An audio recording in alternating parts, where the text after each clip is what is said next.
Salam qadirli dinleyiciler. Azatlyk Radiosynyň Merkez Aziýa meselelerine bagşlanyp taýýarlanýan ýürüýte mejlis atly gepleşiginiň nobatdaky sanyna hoş geldiňiz. Pragadaky studioda siz bilen men Muhammed Tahir. Rus iqtisadiýatynyň çökünlige uçrap başlanyny eýýam epesli wagt boldy. Munyň netijesinde Merkez Aziýa ýurtlarynyň maliýe ýagdaýlary hem yaramazlaşyp başlady. Mejlisiň ozal kısanlarynyň birinde biz Merkez Aziýaly işçi migrantlaryň aglabasynyň ortaýata barýandygyny şeýlede Moskwanyň regionyň esasy sowda hyzmatdaşlarynyň biri bolup durýanlygyny ünsü çekip Rus krizisiniň täsiriniň regionda duýuljakdygy barada gürüň edipdik. Bugünkü programmamyzda garaşylan şol täsir nähili boldy diýen mesele barada gürüň ederiz.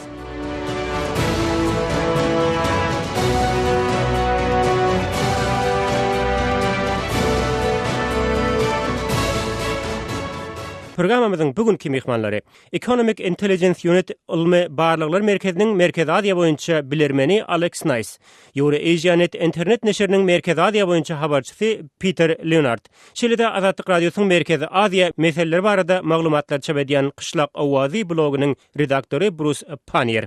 Mehmanlar, programamyza hoş geldiňiz.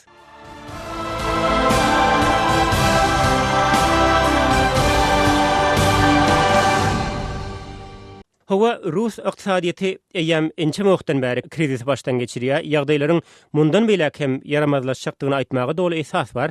Şol bu wagtda da bu krizisiň ýaňy Merkez Aziýa sebitinde hem ýeti duýulyp başlady. Rus Merkez Bankynyň ýakynda beren maglumatlaryna görä, Orsiýetde işleýän Täjikistanly zähmet migrantlarynyň öz öýlerine uğradýan pullarynyň möçberi 2015-nji ýylda 50% çemes azalypdyr. Bellep geçdik, Täjikistanyň iqtisadiýatynyň tas ýarpysy dünýäli işçi migrantlaryň uğradýan pullaryna bagly bolup durýar. Rus iqtisady krizisi Merkez Aziýa nähili täsir ýetirdi bu täsire şol ýurtlarda nähili göz ýetirmek mümkin? Peter, gelin sizden başlaýyn. Yes, absolutely. I mean, just to flesh out those figures a little bit. I mean, the actual numbers as far as Tajikistan concerned are the most. Hawa elbette Russiýadaky Merkez Aziýaly işçi migrantlarynyň öýlerine uğradan pullarynyň göz görteli azalmagynyň oňoýsuz netijeleri has köp Täjikistanda duýuldy. Egerde sanlara nazar aýlasak, onda 2015-nji ýylda Russiýadaky täjik migrantlaryň öýlerine uğradan pullary 2014-nji ýyl bilen deňeşdirilende 100-den 67 göterim pese gaçypdyr. Netijede gürrüňine diýen ýagdaýlarymyz has köp Täjikistana öz täsirini ýetirdi. Sebäbi bu ýurdun dolanşykdaky içerki önüminiň 100-den 50 göterim tögeregini migrantlaryň uğradan pullary düzýär. Şol wagtda ýokarky ýagdaýlaryň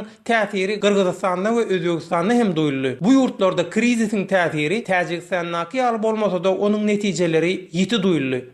Reassuring for Kyrgyzstan and Uzbekistan, although in terms of the proportion to their economy, the effect is slightly mitigated, although not by a great deal. Peter, siz ýa-ni Özbekistana agzap geçdiňiz. Bilişimiz ýaly Özbekistan hem belli bir derejede daşardaky migrantlaryň uğradýan maliýe serişlerine bagly bolup galýar. Alex, Rus krizisiniň bu ýurda ýetiren täsiri barada gürüň beräýsiňiz. Well, I mean, it's hard to judge much from the local statistics in terms of the impact of the economy. So it is more in terms of getting a picture. It relies on. Bu ýurdun berýän statistiki maglumatlaryna esaslanyp nähilidir bir netijäni çykarmak diýsen kyn. Ýurdun içinde käbir garaşsyz jurnalistlaryň maglumatlary hem syzyp çykýar. Her nähili hem bolsa Russiýadaky migrantlaryň uğratýan pul serişdeleriniň feselendigini we munyň ýurda yaramaz täsir ýetirýändigini aýtmaga esas bar. Netijede geçen ýyl Özbek hökümetiniň ösüşleri kazandyk diýip beren sanlary hem belli bir şübheleri döredýär. Şol bir wagtda geçen ýyl Özbekistandan Hytaýa eksport edilen haritlaryň mukdary hem dollar hasabynda feseldi. Meniň pikirimçe muňa dünýä bazaryndaky gazyň we pahtanyň bahalarynyň pese gaçmagy sebäp boldy. Garaz daşarky talap feseldi. Bu hem iqtisadiýata yaramaz täsir etdi. And lower cotton prices as well. Yeah. But it also just simply suggests a weaker external demand, which is also putting a lot of pressure on the economy. Bruce, Merkez Aziýadaky iqtisady çökünlige diňe bir Orsiýetdäki işçi migrantlaryň uğradýan pul serişdeleriniň azalmagy sebäp boldymy? Well, I mean, of course, the local currencies have taken a hit too. So even their own buying power, independent people who aren't migrant laborers are feeling it too. Yerli pul birlikleriniň hem hümmetlenendigini unutmaly däldir. Raýatlar sol bir pulu bilen has azatlar satyn alyp başladylar. Bu ýagdaýlar diňe bir işçi migrantlara däl, eýse ýurdun öz içindäki işgärleri hem özünün yaramaz täsirini ýetirdi. Garip adamlar has köp kösönýärler. Yes, I mean, there's been a effect pretty much across the board on the economies of these countries, and of course the people, the poorer you are, probably the more you feel it at this point. Bu ýagdaýlar adamlaryň gündelik durmuşynda nähil duýulýar. Egerde sanlary gözeýlersek, onda Täjikistandaky 29 ýaşy çelli adamlaryň 80% goly işsiz diýilýär, Peter. Yeah, I mean, when you look at, for example, it's very hard to speak in very general terms about this, but I mean, again, returning to Tajikistan, when you see umumy gurrun etmek kyn bolsa da Täjikistandaky ýagdaýlary mysal hökümine alalyň. Goloýda Will Food Guramasy Täjikistandaky azyk howpsuzlygy boýunça hasabatyny ýaýratdy. Täjikistanda azyk howpsuzlygy elmidamada meseledi. Emma soňky krizis sebäpli ýagdaýlaryň hassa yaramazlaşykdygy aýdylýar. Ýagny bir ýusuňa maýdyşýaly Täjikistandaky ýagdaýlara diňe bir zähmet migrantlarynyň gelýän pul serişdeleriniň azalmagy sebäp bolmady. Ýurdun ykdysadyety dürli pudoklar boýunça kynçylyklary başdan geçirýär. Ýurdun esasy banky dolu çökmüň bosagyna dur. Bankda nagyt pulun ýokdugy sebäpli adamlar ençeme aýlap aýlyk haklaryny alyp bilmän gelýärler. Already, and a lot of people have gone several months without getting their salaries simply because the bank just doesn't have the cash to pay them. Azyk howpsuzlygyndan başga da krizisin täsirlerini sosial hyzmatlaryň bahalaryň artmagyna hem sinlese bolýar. Aşgabat häzir çelli muht diýip döşüne kakyp gelýän sosial hyzmatlarynyň käbirlerini tölegletdi. Regionyň beýleki döwletlerinde ýagdaýlar nähili burus. Well, Uzbekistan, for example, just raised its utility rates at the start of April. As of April 1st, they went up. Özbekistan apreliň 1-den başlap sosial hyzmatlaryň tölegini artdyrdy. Ýani Peteriň hem aýdyşýaly adamlara aýlyklar wagtynda tölenenok. Käbir ýagdaýlarda dagy işçilere 6 aýlyk tähmet haklary tölenmän gelinýär. Bu ýagdaýlar diňe bir adaty işçiler bilen çäklenmeýär. Howpsuzlyk gullyklarynyň banklaryň hem işgärlerine aýlyklar wagtynda berilmeýär. Özbekistanyň uly bir krizisi başdan geçirýändigi aýdyň bir zat. Ýadyňyzda bolsa geçen ýyl Özbek Merkezi Banky adamlara aýlyk tölerýäli nagd pulunyň ýetmezçilik edip biljekdigini hem duýdurypdy. Bu şertlerde ýagdaýlar juda erwede ýazmagy mümkin. Sebäbi adaty işgärler bilen birlikde howpsuzlyk gullyklarynyň hökümet işgärleriniň aýlyklary hem gijikdirilýär. And like I said, it's one thing if it's just simple workers in factories or something, but when it's government officials, essentially, then you got a problem. Peter Grunedian krizisin yetirýän täsirleri barada adamlaryň özlerine mi diýerler? When we talk about rising prices for utilities, we tend to assume this as a bad thing, and of course for most people it is, although international consultants sosial hyzmatlaryň bahalarynyň artdyrylmagy barada gurrun edilenine aglawa ýagdaýlarda muňa oňoýsuz bir ädim hökümine garalýar. Emma adamlar üçin bu dogrudan hem uly urguy. Emma halkara hünärmenler sosial hyzmatlaryň bahalarynyň yerli bazaryň ýagdaýyna görä kesgitlenmelidigini aýdýarlar. Şol wagtda Täjikistan ýaly ýurtlarda sözüň dolu mansyna bazaram ýok. Adamlaryň reaksiýalaryna dolanyp gelsek, egerde kimde men häzir adamlaryň gahar gadawa münenligini aýdyp başarmaýan bolsa onunla ol ýalňyşar. Men bir Kırgız taksi sürücüsü bilen gürleşemde ol maňa biz Kırgızlar elmidamada kynçylyklara düz gelmeli bolýarys. Biz 90-njy we ondan soňky ýyllardaky kynçylyklara çydadyk. Häzirki ýagdaýlar hem çydarsydy. Bu jogap diýsen geňeşdirli. Emma bu adamlaryň başga durmuş gymmatlyklary we standartlary bar. Her niçikde bolsa onuň sözlerine jan bardy. Bu adamlar her hili kynçylyklara düz gelip çydamagy öwrenşipdirler. Gün matarda beýle ýagdaýlara köp duş gelinmese de olary Merkezi Aziýanyň garyp döwletlerine görse bolýar. We tend to be used to in the West. And this certainly goes for the poorer countries of Central Asia. Kazakstan we Kırgızstan barada gurrun edilende bu ýurtlar sebäpden beýleki döwletler bilen deňeşdirilende krizise çoň batmadylar. Alex muňa näile düşünse bolýar? Well, in the case of Kazakhstan, I mean, simply it's a much wealthier country, and unlike Tajikistan, Kyrgyzstan, they have large external assets. Kazakstan barada aýdylanda ol Täjikistana we Kyrgyzstana garanyňda has baý bir döwlet. Olaryň maliýe çökgünliginiň yaramaz täsirine garşy durmak üçin has köp mümkinçilikleri bar. Elbetde Kazakstanda korrupsiýa bar. Emma Täjikistanda paraxorlygyň derejesi hasam ýokary. Ýöne ýa-ni Peteriň hem belleşýäli sebäpdäki döwletiň raýatlarynyň hökümetden garaşýan zatlary hem dürli. Kazakstanda raýatlara dowamly ösüş wada berilýärdi. Iqtisadiýetin depgilleriniň gowşamagy bilen munyň oňoýsuz täsiri ilkinji nobatda orta gatlaga düşer. Netijede bu ilatyň arasynda gahar gadabyň döremeğine getirip biler. There are higher expectations from what the government would deliver, and therefore potentially possibility for greater disappointment and anger. Başga bir tarapdan Sebitin käbir döwletlerinde has dogrusu Türkmenistanda we Tajikistan'da daşary ýurt valyutalarının satuwyna gadagançylyklar girizildi. Munyň Sebitdäki ykdysady krizis bilen nähildir bir baglanyşy barmy? I think it's very hard to talk about how it feeds into or is caused by the fall of the economy. Men pikirimçe bu ýagdaýlaryň ykdysady çökünlük bilen näme derejede baglanyşyklydygyny aýtmak kyn bolar. Emma siziň agzap geçen bu iki ýurduňyz, ýagny Türkmenistan bilen Täjikistan bu çäreleri howpsuzlyk nukdaý nazaryndan geçirdiler. Şeýle ýagdaýlarda başga ýurtlarda garşylyklaryň ykdysady çäreler geçirilerdi. Emma gurrungyň edýän ýurtlarymyz durnukly pul birlikleriniň yetmezçiligi ýüze çykanda onuň uğradılmagyny ýa-da çalşylmagyny gadagan etmek bilen çäklendiler. Bu da Türkmenistanyň we Täjikistanyň ykdysady krizise garşy durmak üçin näme derejede taýýar dälligini görkezdi. Bularyň geljekde ören howply netijeler bolmagy mümkin. Aşgabat we Duşanbe häzirki alınan kararlaryň howpy barada pikirlenmeýän bolmaly. Sticks and they haven't even got around to thinking about what carrots they might be able to offer people. Biz Täjikistan bilen Türkmenistan barada görüň etdik ýöne bu iki ýurdun ýagdaýy bir-birine birneme tapawutly. Täjikistan ykdysady taýdan orsiýete juda bagly bolup duran ýurt. Türkmenistan bolsa munyň tam tersine.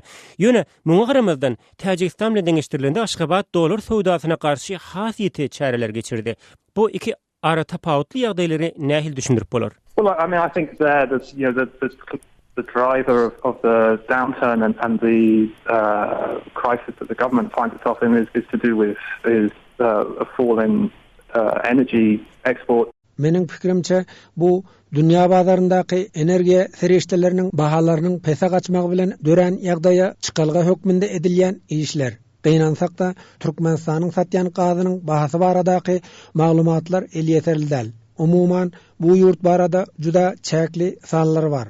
Şol sebäpli nähilidir bir çaklamalary etmek hem juda kyn düşýär.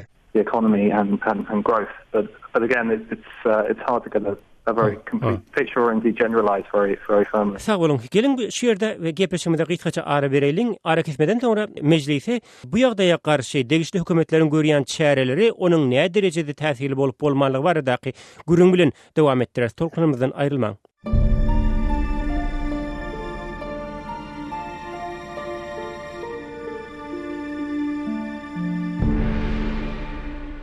Azatlyk radiosu özüniň azathabar.com web saytynda Türkmenistandaky we halkara arenasyndaky soňky möhüm wakalar we meseleleri barada ýygyderli, gyzykly we ýerlikli maglumatlary, multimedia faýllaryny, Türkmenistanlylaryň durmuşy bilen bagly foto serileri ýerleşdirýär. Eýsem azathabar.com Türkmenistanyň petikli ahyrin. Türkmenistanlylar oňa girip bilen oňa. Türkmenistandaky dinleýijilerimiz iPhone 3 proxy sistemi arkaly azathabar.com saytyna hiç ýyl bökdünsiz girip, onuň hyzmatlaryndan dogry peýdalanyp bilerler. iPhone 3 onu näde bulanmaly, onu nerden satyn almaly? Ol dinleýijilerimiz we okuwçylarymyz üçin dogrulygyna muhbir programmadyr. Onuň ulanyş faýlyny almak üçin Azat Habar e-mail belgisi derwede.net salgysyny. Ýene bir ede gaýtalaýaryn Azat Habar e-mail belgisi derwede.net salgysyny öz mailyňyzdan islendik mazmunyna hat ýollaň. Azat Habar e-mail belgisi derwede.net salgysyna hat ýollamaly. Hawa ýolladyk soň näme? 1-2 minutdan soň size awtomatik görnüşde bir hat geler. Hawa iPhone Responder diýen ulanjydan bir hat geldi. Emma ol ýerde hiç hil faýl ýok. Bir topar daşary ýurt diller bar. Şol ýerde türkmençe diýen setriň üstüne basam. Türkmençe bassam, ýene-de bir topar hat çykdy. Indi näme etmeli? Egerde üns berseňiz, siziň öňüňizde peýda bolan tekstde iPhone 3-i nädip alyp bilerin diýen setr bardyr. Şoňa basın. iPhone 3-i nädip alyp bilerin. Hawa bassam, indi näme? Indi bolsa ilkinji setrde peýda bolan Windows XP Vista 7 diýen ýazga basın. Size ulanyş faýly kompýuteriňize ýüklemek hödür ediler. Windows XP Vista 7 diýen setre bassam. Hawa täze bir aýna açyldy. Hödür edilýän faýly kompýuterime ýüklemelimi? Owa kompýuteriňiziň islendik ýerine ýüklen. iPhone 3.exe atly faýl peýda boldy. Owa indi şol faýlyň üstüne bassaňyz, Azatlyk radiosynyň sahypasyna hiç ýyl bökdünsiz girip bilersiňiz. Eger de kosmosa soraglaryňyz bar bolsa, biziň hat, e-mail berýärse azatradio.org adresimize ýazyp bilersiňiz. Meclise qaytadan hoş geldiňiz. Meclisin bugünkü sanında orsiýetde dowam etýän ykdysady krizisiň Merkez Aziýa ýetirip başlan täsirleri barada gurun edýär. Meclisiň mihmanlary Economic Intelligence Unit ilmi barlyk merkeziniň Merkez Aziýa boýunça bilermeni Alex Nice, Euro-Asianet internet neşriniň Merkez Aziýa habarçysy Peter Leonard, şeýle-de Azadlyk radiosynyň Merkez Aziýa meseleleri barada maglumatlary çap edýän Qışlak Owazy blogynyň redaktory Bruce Panier daglar. Programmany Pragadaky studiodan men Muhammed Tahir alyp barýan. Mihmanlar programamıza yeni bir gezek hoş geldiniz. Orsiýetde dowam edýän bu krizisiň bugün bolmasa ertir tutuş regiona täsir ýetirjekdigini bilýärdik. Gepleşigimiziň ilkinji ýarymynda onuň göz görtele ýetirip başlan täsirleri barada durup geçdik. Ilaty ýetirýän täsirleri şeýle, emma sebde ýerleşýän değişli hökümet ýolbaşçylary bu barada näme diýerler Peter? As far as Kyrgyzstan is concerned, the line is quite simply that Gırgızstan arada aýdylanyny olar, hawa bu bize täsir ýetirdi, emma biziň Ewraziýa bileşigine girenmez gowy we wagtyndan boldy diýip tekrarlaýarlar. Gırgız häkimetleri maliýe krizisini ýurdun Ewraziýa bileşigine girmegi bilen baglanşdyrmagynyň öňüne açjak bolýarlar. Özüňizden bilýäňiz ahyryn, Merkez Aziýa döwletleri ýurdun içinde bolup geçen oňoýsuz ýagdaýlara düşündiriş berjek bolup janyny gynamaýarlar. Olardan bu zatlara garaşmak ýalňyş bolar. Täjikistanyň ýagdaýy diýsen gyzykly. Prezident Rahmonyň çykyşlaryny dinlesen ýurtda ähli zat gülala gulluk. Garaz, Merkez Aziýada bir mesele iň soňky derejäge ýetýänçe häkimetler oňa garşy durmak uğruna çylnaka çare görmeýärler. The governments in this region are not really prepared often to confront the scale of problems until, they're completely overwhelmed by them. Bruce, Özbekistan maliýe çökünlügini öňüne almak üçin nähili çareler görýär? Uzbekistan for several years now has instituted these programs where on paper anywhere they're creating all these jobs. Özbekistan iň azyndan kagaz ýüzünde ilaty iş bilen üçin etmek boýunça ýürüti işlerin geçirilýändigini aýdýar. Emma iş ýüzünde munyň peýdadan has köp ziýany boldy. Özbek häkimetleri bar bolan zady bölmek, çapmak prinsipinden hereket etdiler. Eger ýadyňyza düşse, hökümet daýhanlary goşmaça adımlary hakyny tutmaga hem mejbur edipdi. Munyň netijesinde daýhanlar öňküji alýan girdijileriniň hem bir bölüginden mahrum bolupdylar. What the farmers' income was then had to be divided out amongst all these newcomers that they were forced to take. Merkez Aziýanyň liderleri ilat üçin iş ýerlerini dowamly döretýänliklaryny tekrarlamagy görýärler, emma iş ýüzünde munyň beri däldigini hem görýär. Egerde hökümet wadalaryny tutjak bolaýan halatynda da muny etmek üçin olaryň ýeterlik maliýe mümkinçilikleri barmy häzirki ýagdaýda? Well, I think this is a real problem. That resources and capacity is limited. Ene düýp mesele hem şunda. Mümkinçilikler we şertler juda çäkli. Bu ýurtlarda reformalary amal edip biljek institutlar hem diýsen gowşak ýagdaýda. Öňümizdäki bir näçe ýylyň dowamında Täjikistana daşardan himayatyň gerek boljakdygy görünüp duran bir hakykat. Halkara Valyuta Fondu hem bu maliýe himayatyny bermek boýunça kellesini döwmeli bolar. Sebäbi haçanda ýurdun ykdysadyýetynyň aglaba bölegi prezidentiň ýa-da onuň garyndaşlarynyň elinde bolanda bu halkara maýadarlaryny çekindirip biler. Garaz Täjikistan, Kyrgyzstan, Özbekistan ýaly ýurtlarda hökümetiň ykdysady çökünlüge garşy netijeli durup biljekdigine garaşyp bolmaýar. Developed over many years because the state in general does not deliver a lot for people, and again this comes back to thing we were talking about earlier, that perhaps then the expectations in Kazakhstan are slightly different. If I may just make a point, I mean, I honestly, the thing that always makes me a little bit nervous is that Menem şu ýerde käbir zatlar goşmakçy. Merkez Aziýa döwletleri ýagny energiýa serişleriniň bahalarynyň gaçmagy sebäpli ejir çekýän Kazakystan we Türkmenistan, şeýle-de daşardan uradylýan pullaryň azalmagy sebäpli kösenýän Täjikistan, Özbekistan we Kyrgyzstan ýagdaýlaryň öz-özünden düzeljekdigini pikir edýärler. Energiýa resurslarynyň bahalary täzeden ýokary galar we ähli zat gowy bolar diýen düşünje eýerlän bolsa newitiň ýa gazyň bahalary hiç galmanan biler. The expectation that countries that are reliant on remittances have that, once Russia kind of gets over this hump, then things will go back to the way that they were before, I think is a very dangerous one indeed. Peter, siz ýagdaýlara üçüncü tarapların hem goşulyp bilmek mümkinçilikleri barada gürüň etdiňiz, emma ýagdaýlardan görünüşine göre himayeti berjek bolýanlar hem dürli kynçylyklar bilen ýüzbeýiz bolýarlar. Golayda Euroasianet neşrinde Aziya Ösüş Bankynyň Täjikistan boýunça direktori 18 martda ýürüýte bir blog çap edip onda 2015-nji ýylda Täjikistana $60 milyon göwürlenligini, munyň netijesiniň hem talaba laýyk bolmandygyny nygtap nalapdy. Regionyň iň garyp döwletleriniň biri bolan Täjikistanyň nähile çykalgasy bar häzirki ýagdaýda. The only thing I will say is when you look at the whole range of international financial institutions, halkara maýadarlaryň bir bölegi has geçirimli, beýlekler hem geçirimsiz bolýar. Ösüş banky köp zatlara göz yumup uly mukdarda pullary yatyryp bilýän bir bank höküminde bilinýär. Egerde uly mukdarda pullaryň göýberlendigini we olaryň biperwa ulanylanlygyny aýdyp näýleligini bildirýän bolsa, diýmek ýagdaýlar dogrudan hem gaty erbet bolmaly. They really don't know what they're going to do because all this money they're investing in these countries just seems to be wasted. You know that's a problem. Alex?